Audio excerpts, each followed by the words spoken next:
Well, hello and welcome to session 4 of this Humanities 1 course. In this particular session, we're going to be talking about Rome and Romanitas. Romanitas is the Roman way of thinking, the Roman outlook, the Roman perspective, the Roman way of doing things. It's Romanness. I hope you read chapter 4. I'm sure you'll figure out as we go through this particular session how much like the Romans we still are in many ways. I'm excited. Let's get started. Hello and welcome to session 4 of this Humanities 1 class. We're going to be talking about our Roman heritage in this particular session. And I think you'll find that we have a lot left over from Rome, that in many ways we modern Westerners are still very Roman in the way we look at things and the way we do things. So let's talk about that. The heritage of Rome includes a lot of culture that we kept for the last couple of thousand years from Rome. Roman culture built on the Greek civilization, and together, between the Roman culture and the Greek culture, they form the classical base of Western civilization. So when we talk about the classical stream or the classical base of Western civilization, we're including both Rome and Greece in that particular category. So today we're going to talk about Rome. The language of Rome is not Roman, it's Latin. So we use the Latin alphabet. The Latin alphabet was, I think, a development or an adaptation of the Greek alphabet, but we don't use the Greek alphabet, we use the Latin one. So the Latin letters are very similar, almost exactly the same as the ones we use today. The Romance languages of Europe are descendants of Latin. So Spanish has a lot of, it was based on Latin. It's developed since the days of the Romans. It's gone its own way. It's adopted a lot of Arabic words and phrases, but its base is Latin. The same thing with Portuguese, Italian, French, and Romanian.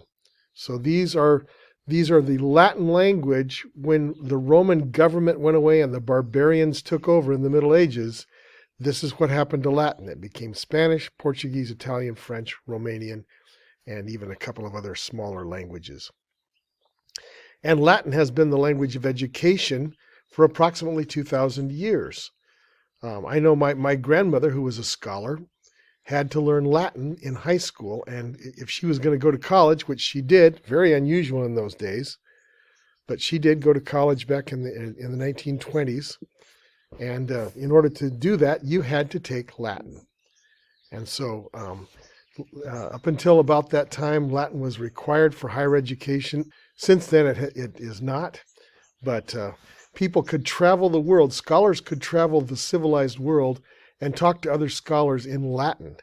No matter what language they spoke as their native language, they could communicate either verbally or by writing in Latin. We still use certain Latin phrases like carpe diem, which means seize the day. Etc. means and all the rest. Homo sapiens is thinking man. A person's magnum opus is their masterpiece, their life's work. When somebody dies and they don't know why they died, they might do what is called in Britain a post-mortem. We call it an autopsy in the United States, but post-mortem simply means after death. The status quo means we keep the current situation. We don't change from the current situation. And a persona non grata is an unwelcome person. You can become a persona non grata by doing certain things. Also included in the heritage of Rome are politics. Like, for instance, in the United States, we have a republic form of government. We do not have a true democracy. As I mentioned before, a true democracy, all voting citizens, all eligible citizens, vote on every single issue, every small issue that comes up. In a republic, we elect people to do that for us. We may vote on some issues, but for the most part, our elected representatives do the deciding for us on the smaller issues. Roman technology and engineering was a marvel in the ancient world, and we still continue to use that technology. There are roads you can travel on in Europe that were built by the Romans. There are structures that you can look at that were built by the Romans. And the Romans were intensely practical. They wanted to build roads and bridges and aqueducts and buildings and entertainment areas and all sorts of things because they were very practical. They wanted to enjoy a good life. They weren't as theoretical as the Greeks for the most part. They were interested in the here and now and what works. The Roman genius was the administration of a diverse empire. And in a way, that's what ended the Roman Empire. It just got too big. There were too many different kinds of people with different cultures in it. It got too big and too unruly. And so that was its downfall. But for a number of centuries, Rome was able to rule a vast empire that went from Britain in the extreme northwest to Palestine and Egypt in the far southeast.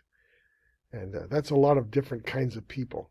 And Romans were very free to borrow ideas from other people. They didn't care where the ideas came from. They didn't have to be Roman originally.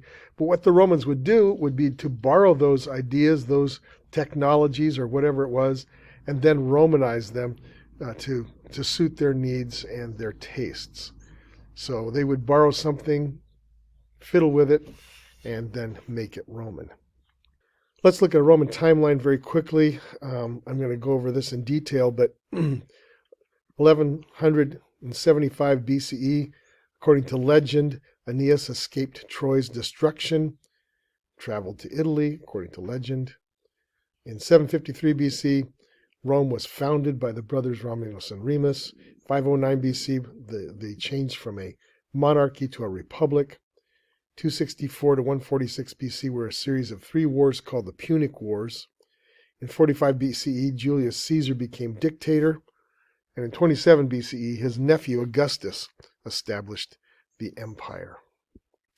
In 313 CE, Constantine legalized Christianity. It was something that had been growing in the Roman Empire for about 300 years. And the Romans had tried several times to stamp it out, but eventually Constantine said, no, we're going to legalize it. In fact, he became a Christian himself. In 474, Western Rome was overthrown by Germanic barbarians, or somewhere in that 474, the last emperor. In 474, that was the last year of the final emperor of the Roman Empire. The Germanic invasions took place over a series of years. And then after that, Eastern Rome, we call it the Byzantine Empire, continued until it was conquered by the Turks. And then Eastern Rome, which we call the Byzantine Empire, continued on until it was conquered by the Turks in 1453. So let's look at Roman beginnings. According to the Aeneid, which was written by the poet Virgil. Now, Virgil is relying upon legends and stories that are handed down, perhaps in verbal form or maybe in written form. But he wrote this poem called the Aeneid. It's the Roman epic poem. The Greeks had the Iliad and the Odyssey. The Romans had the Aeneid. And that, according to the poet Virgil and his writings, Rome was founded by the twin brothers Romulus and Remus, who were descendants of the legendary hero Aeneas. Remember, he was a survivor of Troy's destruction by the Greeks. And so, according to the Romans were enemies of the Greeks because of the destruction of Troy many centuries earlier. And they're the descendants of the Trojans. That was what they believed about their founding. True or not, don't know, but that's what they believed. According to legend, these twin brothers were descendants of Aeneas. They were born to the sister of the chief of the Latin tribe who lived on the Tiber River near Rome, or near where Rome would be in the future. And the chief had a dream that these nephews of his would eventually overthrow him. So he ordered his sister to abandon the boys in the forest, which reluctantly she did. Well, the boys were raised, according to legend, by a she-wolf who nursed them. And these boys grew up, I guess, kind of wild. And eventually they founded the city of Rome. After the city was founded, the brothers quarreled over who the city was going to be named after. And Romulus killed Remus, and so it's called Rome after Romulus. the early Latin tribes were dominated by the Etruscan kingdom. Now, the Etruscans were not a Latin-speaking people. They were a people that seemed to have come from Asia Minor sometime in the distant past. And they were an advanced civilization that lived just to the north of Rome. Today, the Italian province of Tuscany retains their name. And so the Etruscans dominated the Latin tribes. The first several kings of Rome were actually not Roman, but Etruscan. And so these Etruscan kings dominated the Romans until the Romans overthrew them and founded the Republic in 509 BCE. The founding of the Roman Republic came about because one of the Etruscan lords decided to take advantage of a noble Roman woman. She was a virtuous woman. She was known to be a fine, loving, ethical woman. And so she was raped by this Etruscan, and the Romans were so furious with that they killed all the Etruscans they could find, overthrew the government, and established the Roman Republic. This is about the same time that the Athenians are establishing democracy in Athens. So right around the same, within about 10 years, 10, 15 years of one another, these two events took place. Once Rome was an established republic, it ended up having some rivals, and it began to gobble up some of the territory around it. Originally, Rome was just the city of Rome and the surrounding farmland, but they eventually conquered the Etruscans, they conquered the Samnites, and eventually all of the other groups in Italy. Then they began to look beyond Italy to other areas, southern France. And as they began to expand their empire, they ran into another expanding empire on the other side of the Mediterranean Sea, a place called Carthage, which would today be Libya, Tunisia, Algeria, those areas.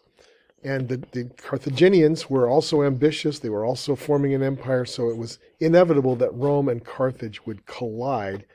They fought a series of wars called the Punic Wars, between 264 and 146 BCE.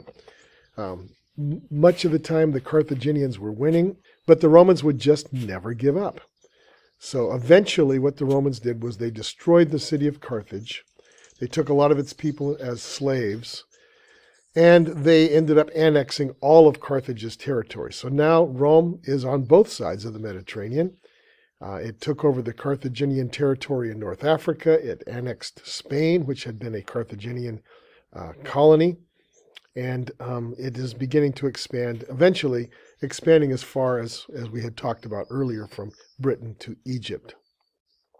One of the great figures of the Carthaginian wars, the Punic Wars, was Hannibal, who was a famous general of the Carthaginians. And in the Second Punic War, the Carthaginians actually invaded Italy. They didn't do it by boat. They crossed into Spain from North Africa. They brought with them African war elephants. And they crossed the Pyrenees, which would be the border between Spain and France. And then they crossed the Alps between France and Italy. And here's a painting that somebody did that depicts these elephants walking through the snow in the Alps to come down into Italy. And the Romans were absolutely terrified of these war elephants. They didn't know what to do with them, but eventually they did prevail and won the Second Punic War as well as the First and Third. This is Carthaginian territory in the red. So you can see even the island of Sicily was partly owned by the Carthaginians, Spain, Corsica, Sardinia. Now you can see that within that century between 264 and 146, Rome annexed not only all of Carthaginian territory, but it also began to gobble up Greece and the Greek territories in Asia Minor. So Rome had ambitions of being a great territorial empire. Just before the turn of the eras, a Roman general named Gaius Julius Caesar, conquered Gaul. Gaul is modern-day France. That's why sometimes when you refer to things that are French, you call them Gallic, from the old name for France. And he conquered France and then tried to conquer the island of Britain, but never really got off the ground with that. He sent a Roman legion to Britain, but they really weren't able to do much. And so the conquest of Britain would be left to someone else. In 45 BCE, Julius Caesar was told by the Senate that he was getting too powerful and that they really didn't want him coming back to Rome. They were afraid he would take over, and they were, of course, correct. They told him that he had to stay on the other side of the Rubicon River, which is in northern Italy. That if he crossed the Rubicon River, he would be in violation of their order and would be considered an outlaw. Well, he did cross the river with his legions and marched on Rome. That's why sometimes today, when we say that we've made a move that there's no turning back from, we might say that we have crossed the Rubicon. And according to Roman stories, when Caesar crossed the Rubicon, he remarked to one of his companions, "Alia acta est," which says, the die has been cast, the die is thrown. I've thrown the dice, we're gambling. Now we can't turn back. So that's another saying that we have, "Alia acta est." He did take over. He did not proclaim himself emperor. He proclaimed himself dictator for life. And he still had a lot of enemies in the Senate. And according to the Roman history, he was invited to the Senate by the senators for a special meeting. And they were plotting to kill Caesar at this meeting. But the senators also didn't trust one another. So they decided that since, if one or two of them actually killed Caesar, the rest would turn these people in and throw them under the bus, and they would end up, being sacrificed or arrested, put on trial, executed for the murder of Caesar, while the other senators who'd also plotted would go free. Well, they decided that the best way to do this so that nobody could do that to anybody else was that all of them would have to stab him. And so Caesar's invited to the Senate. Somebody takes him aside, stabs him, then everybody else lines up with their knives, and everybody stabs him, and he dies in a pool of blood on the Senate floor. Our month of July is named for him. He named the month of July after himself. Well, who took over after Caesar? There was a civil war. After the time of Caesar, there were a number of people who wanted to be the next dictator. Eventually, his nephew, Octavian, took over power from the rest. He was able to fight the others off, and he became not dictator, but he called himself imperator, or emperor, in 27 BCE. So he's the first emperor. Julius Caesar is not an emperor.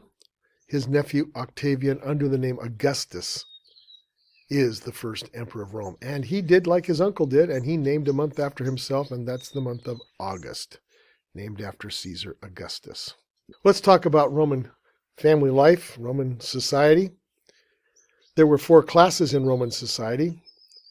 There were the patricians, the upper class. They were landowners. Usually they were older families, not always, but oftentimes they were families that had just been there from the very beginning. They owned the land, they owned the big businesses, they controlled the money. They were the ones who could be elected to the Senate. Nobody else could be elected to the Senate except the patricians. Under them were the plebeians. The plebeians were the common people. They might have been there, their families for a long time, but they never owned much land. They never had much money, so they're just the common folks. Then, by the time of the empire, the Romans had a lot of foreigners living there. There were people who thought that, Rome was a major growing power, so why not move to the center of the power? So there were a lot of foreigners living in Rome.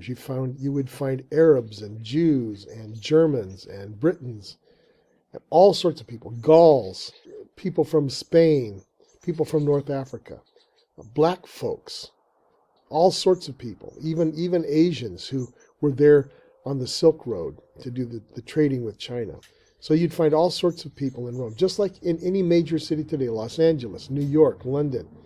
You find many, many people who are not native to that country, but have moved there because it's such a place of power and wealth and kind of what's happening.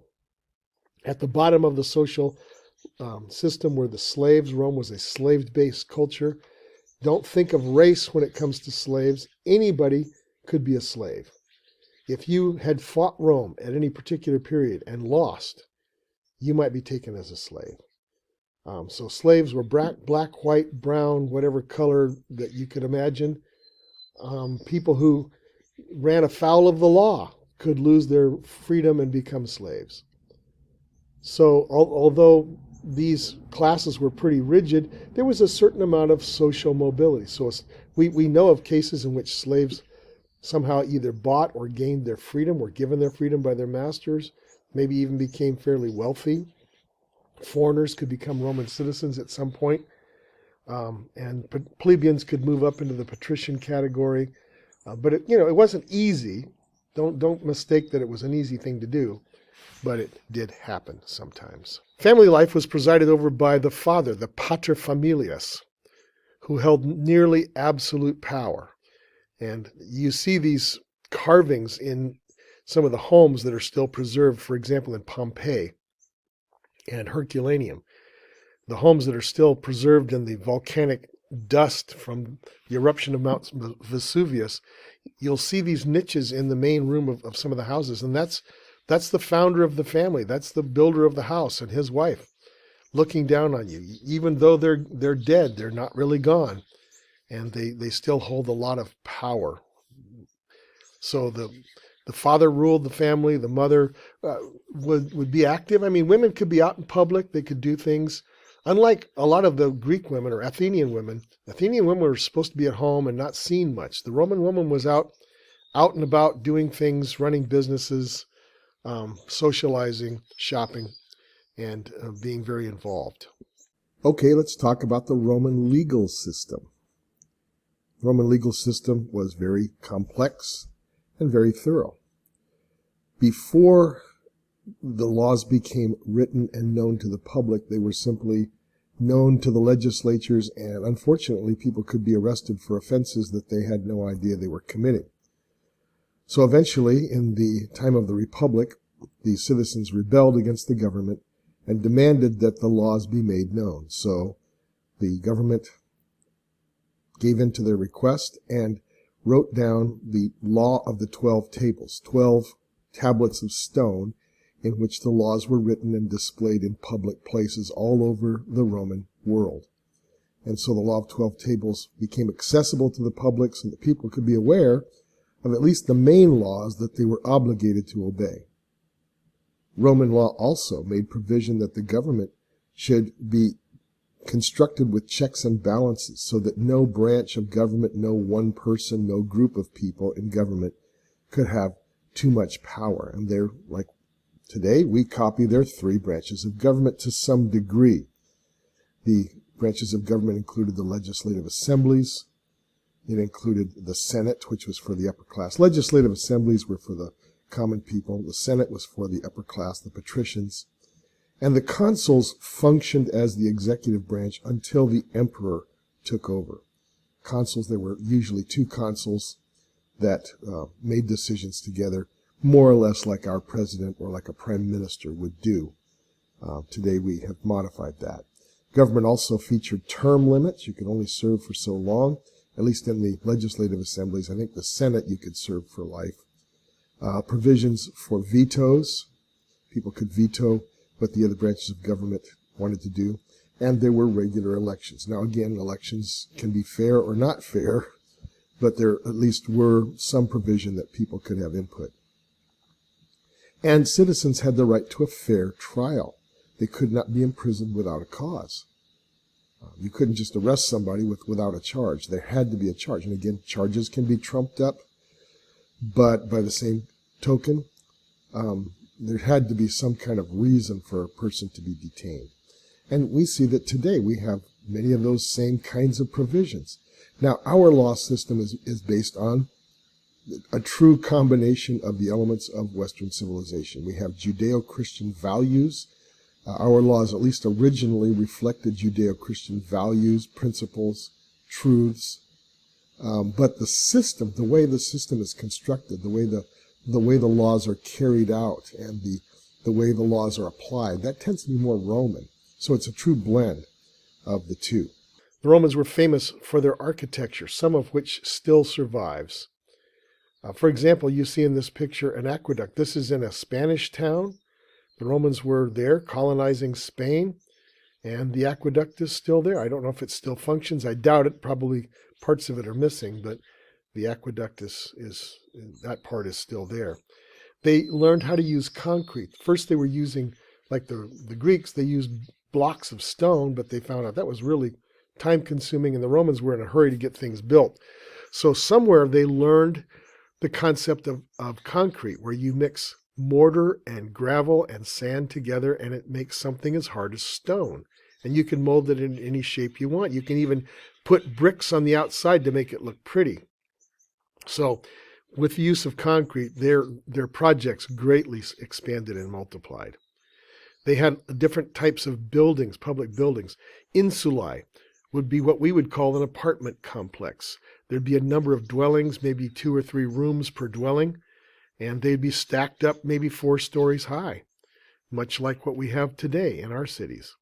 A villa would be a large country estate, and the owner of the estate and his family would live in the villa.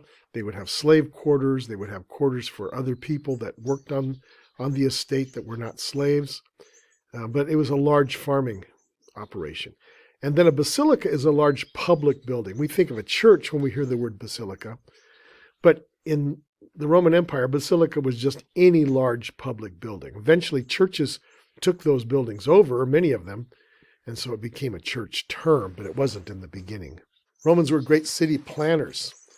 They tended to found towns by building a grid pattern, streets at right angles to one another. And there'd be a central forum with shops on one side, temples on another side. If you ever go to Mexico, the Mexican towns are built in the very same Roman manner. They'll have a city center. The cathedral will be on one side, and the businesses and shops and government buildings on the other 3 sides, just like the Romans used to do. The Romans were great people for public works. They would have systems for bringing water in for people to use in the city. They would have sewers to get rid of the waste, and their streets were maintained and used to get people from one place to the other quickly. They built public buildings like temples, theaters, arenas, and baths. In this picture, you see a picture of a Roman bath in Western England. Remember, Britain was a Roman province before the English came. And so this is what's left of a Roman bath there in Western England. Now let's talk about the Roman army. The Roman army was key in allowing the Romans to conquer much of the world that was within their grasp. And the Roman army was a military feature that was pretty much unparalleled in the world of their time.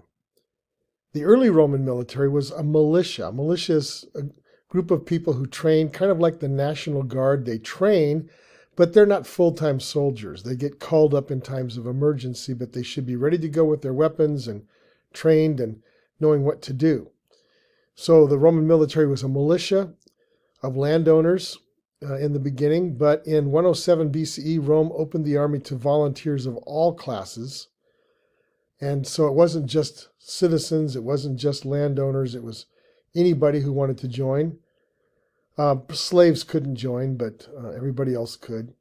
And later, Rome allowed foreigners to volunteer in order to gain citizenship. And many people from all across the empire who were not citizens of Rome, many young men joined the army so that they could eventually gain their Roman citizenship.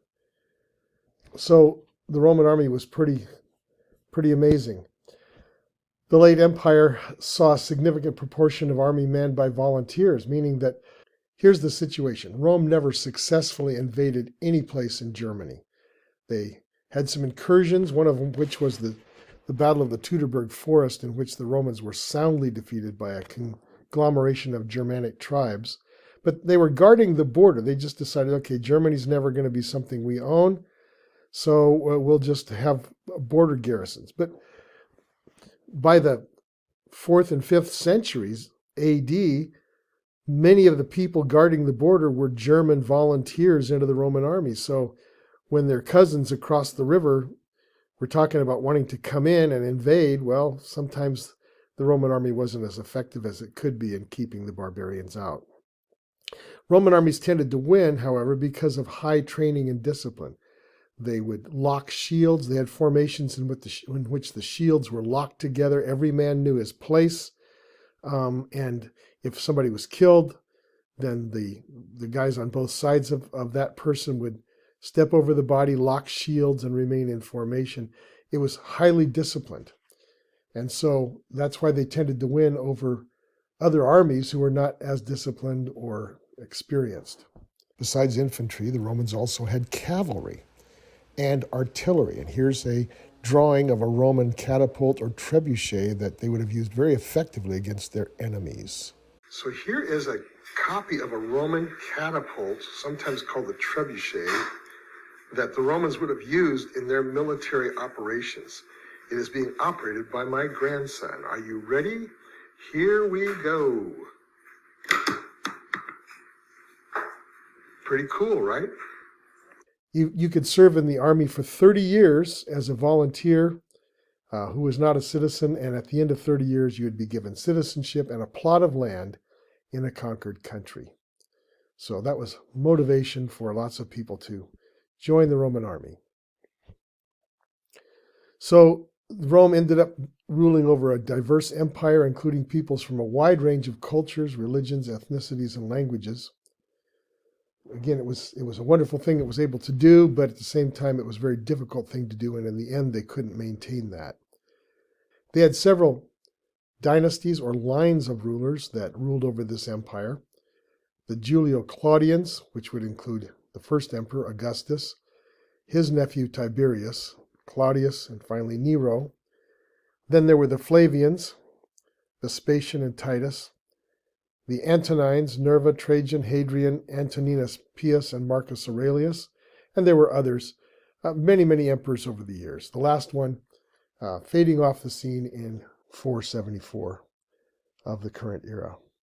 The decline and collapse of Rome was caused by a number of factors. Social and moral decay. The Roman spirit was not as strong at the end as it was at the beginning.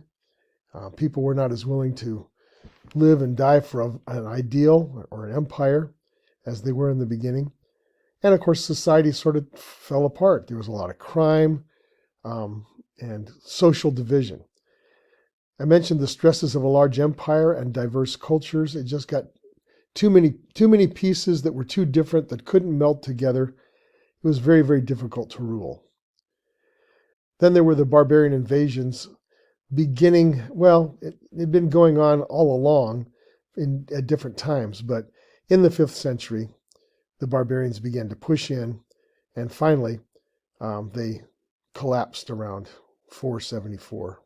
The last emperor fading off the scene in 474 of the current era. So in many ways, the Roman heritage is still with us. Many people in the Western world still speak what I would call a version or a descendant of Latin. That would be Spanish, that would be Italian, that would be Portuguese, that would be French, and some others. We still use the Latin alphabet all over the Western world. Latin alphabet, A, B, C, D, E, those are Latin letters.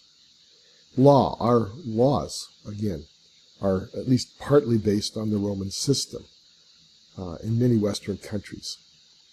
Politics, as in the Roman Republic, representatives are elected to make decisions affecting the state and the people. People don't have time to make all the laws together in one big body. Can you imagine how long it would take? It'd be a full-time job for all of us to pass traffic laws and taxation laws and laws regulating commerce and all of that. It's just impossible. So we elect people to do that for us, and if we don't like how they're doing, then we elect somebody else the next time, at least in theory.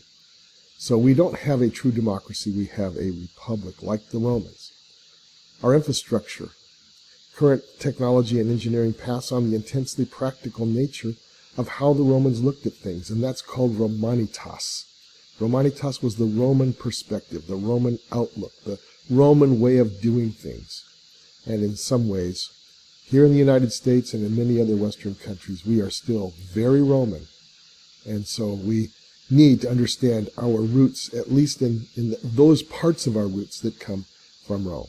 All right, next time we'll be looking at the Bible, the other stream of Western civilization, when it merges with the classical stream, the Judeo-Christian stream, and the classical stream together form the basis for current Western civilization. We'll see you then.